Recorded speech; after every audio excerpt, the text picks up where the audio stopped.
Paw Patrol to the lookout, Ryder said as the 6 pups' tags began to flash. After a few minutes had passed, all 6 drowsy members were in their designated spots awaiting orders. Paw Patrol ready for action, Ryder, sir, Chase announced with a light yawn while wearing his spy gear. Guys, what's with the moon?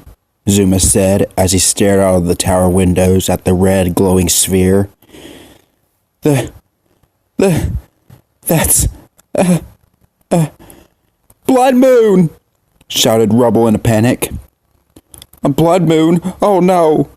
I'm really scared now. Super Chase didn't sign up for this. What's a blood moon? All the pups turned to face Marshall. What? I think the moon looks good in red, he replied happily. Rubble face-palmed himself. Marshall, blood moons mean that something bad is about to happen. Oh, replied the Dolly as his ears drooped. Pups, we need to focus on the mission, Ryder announced, bringing everyone's attention back. Ryder tapped his pup pad and brought up the big screen display. I received an emergency call from Mayor Goodway not too long ago. She seemed really distressed. She wouldn't stop crying and kept repeating, Chickaletta, over and over, he said while a cartoon image of a crying Mayor Goodway appeared on the big screen. I couldn't make out anything else she was saying, but if I had to guess, I would say that Chickaletta must be in some kind of trouble. He pressed another button on his pup pad, and all 6 pup tags appeared on the screen. Since we don't have many details, we'll go ahead and have all paws on deck, just in case. Great! Now some of us won't have to be left here alone, Rubble replied, slightly relieved, gaining a nod from a few of the others. All right! Paw Patrol is on a roll, Ryder shouted, pumping his fist in the air. However, right after finishing his catchphrase, all power within the lookout was unexpectedly shut off. Those who gaze at the moon as I pass shall soon find that night to be their last. The mysterious voice rang around the room of the lookout. Ah! I don't want to die! Rubble screamed as he ran off with tears in his eyes. Rubble, wait! Ryder called out to him. Rubble had enough. He sprinted to the slide and slid out of the lookout. Unbeknownst to him, the rotation mechanism had rotated and moved Sky's pup house to the end of the slide. Sky's pup house transformed into her copter, and the propeller blades began to spin at an incredible speed. The others saw this from the tower window and tried desperately to call out to the bulldog.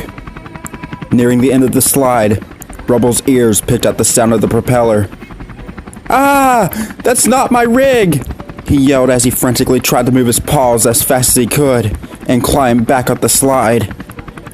But to his disadvantage, his paws could not grip the slide. With tears in his eyes, he called for help. Ryder! The group watched in horror as fur, skin, flesh, and bones were torn apart from the bulldog's body, piece by piece from the bottom up.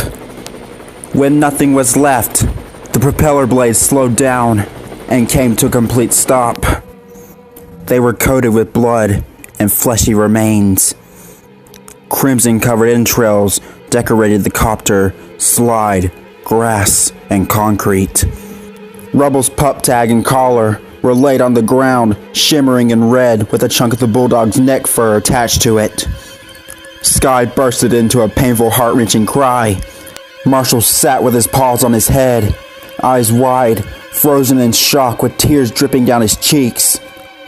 Rocky held his mouth to stop himself from spewing vomit while his tears flowed freely. Zuma and Chase were looking away, bawling their eyes out. Ryder himself just stood there motionless as he dropped his pup pad to the floor. I don't understand. How could that have happened? He asked, staring into space. This can't be real. He fell to his knees, and covered his face with his hands, letting out sob after sob.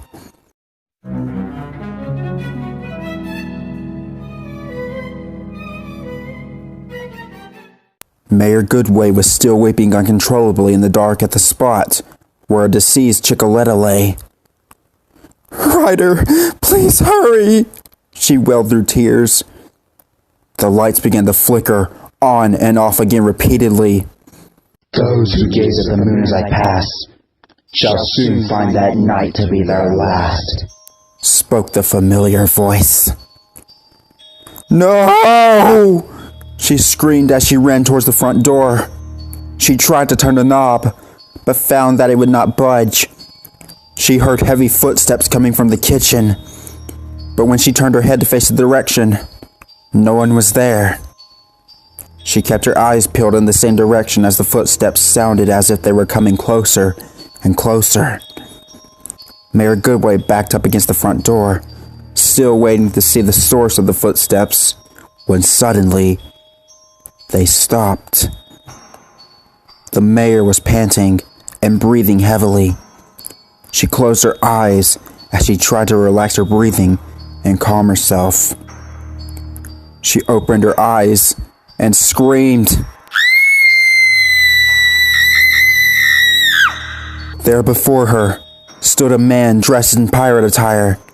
He had a black beard that was drenched in blood, a sharp bloody hook that was shaped much like a curved knife, an eye patch over one eye, and the other eye was just a red eyeball, which had neither an iris nor pupil.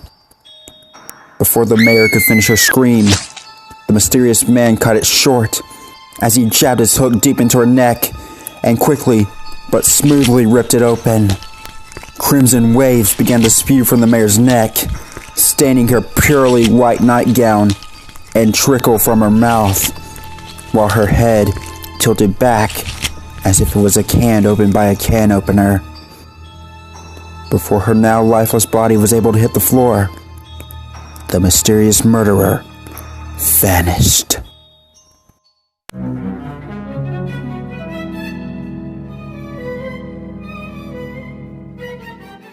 Ryder continued to sob in the dark on the lookout floor, blaming himself for what happened to Rubble. "I'm so sorry, Rubble. I'm so sorry. The rotation mechanisms never malfunctioned like that before. The entrance to the slide is supposed to scan each of you and identify your personal vehicle." He slammed his fist on the floor. "I should have kept constant maintenance on it. This is all my fault," he cried heavily. Chase tried his best to comfort him while he tried to hold himself together. Rocky, with tear-stained eyes, was searching something on Ryder's pup pad, tapping his paw here and there across the screen.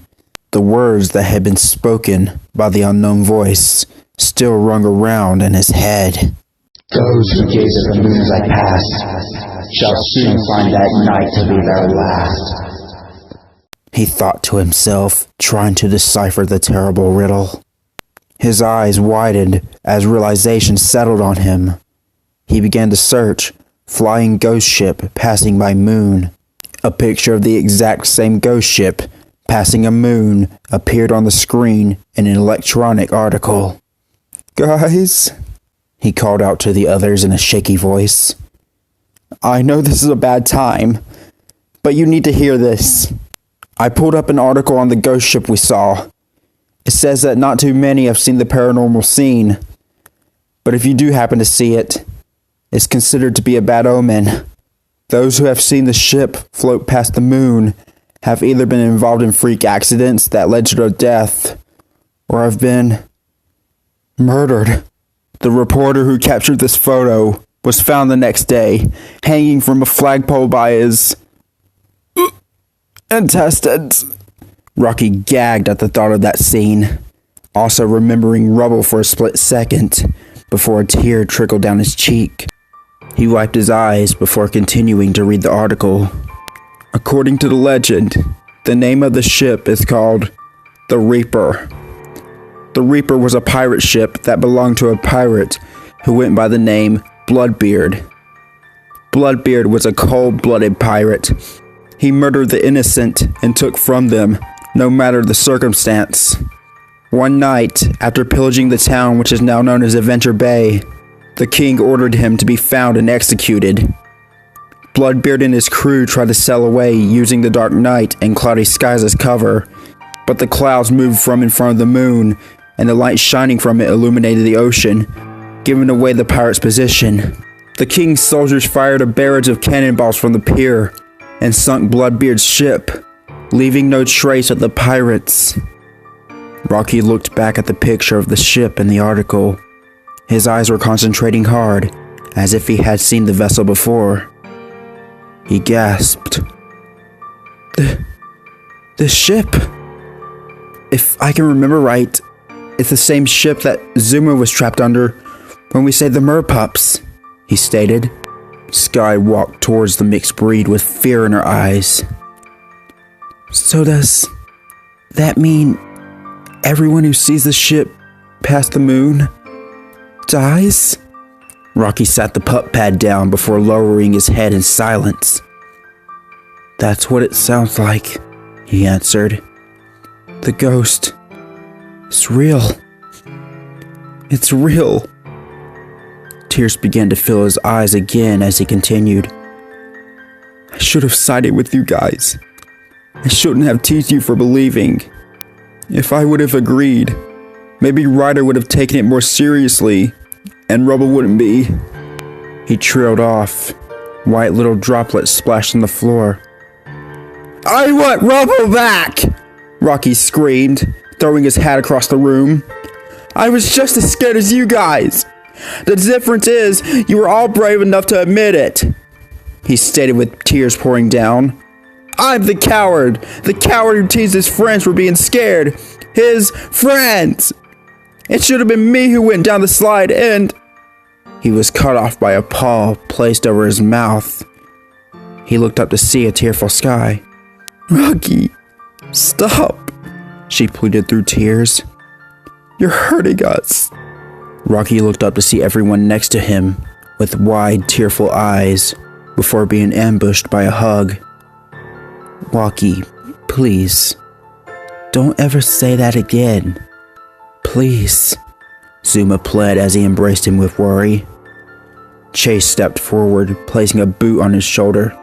None of us blame you or Ryder, Chase said, while Marshall nodded with agreement behind him. An important detail clicked within the Dalmatian's mind. Guys, we all saw it, he stated. That's right, agreed Sky. Us, Captain Turbot, Alex, Mr. Porter, Katie, Callie, Mayor Goodway, and Chicoletta. Ryder's eyes shot open. Oh no, Mayor Goodway, he said, remembering the mayor's distress call. He quickly picked his pup pad off the floor and tried to call the mayor. No one answered. We have to go and check on the others.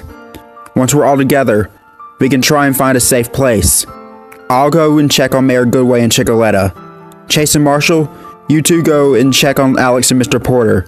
Sky and Zuma, you check on Captain Turbot.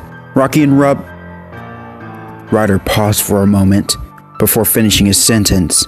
He wasn't used to being one pup short, but this was no time to be consumed by grief. It's all right, Ryder.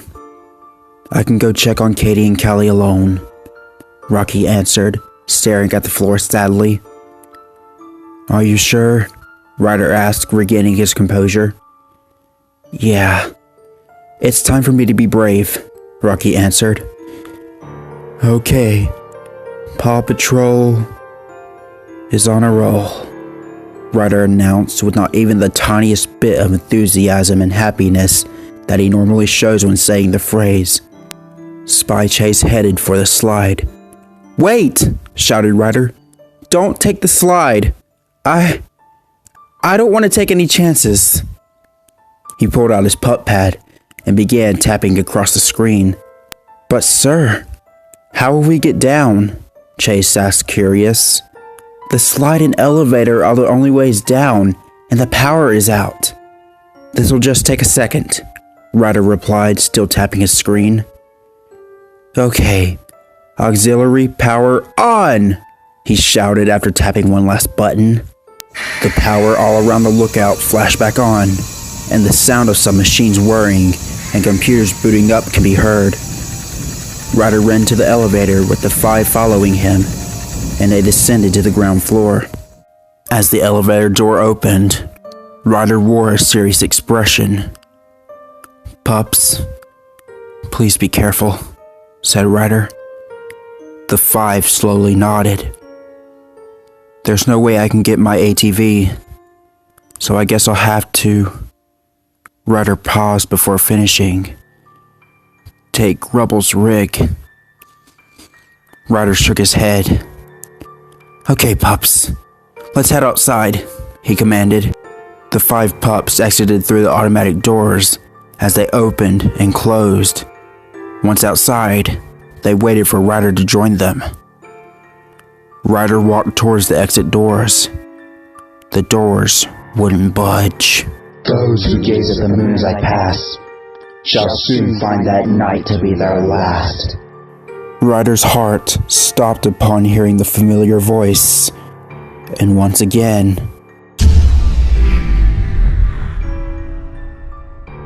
the power within the lookout had shut off.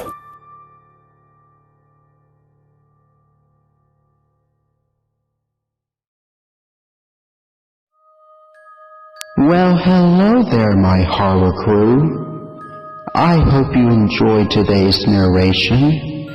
If you did, make sure to hit that like button, subscribe, turn on notifications, and click that bell. As you see right next to me are my social media links. They will be down in the description below if you want to check them out.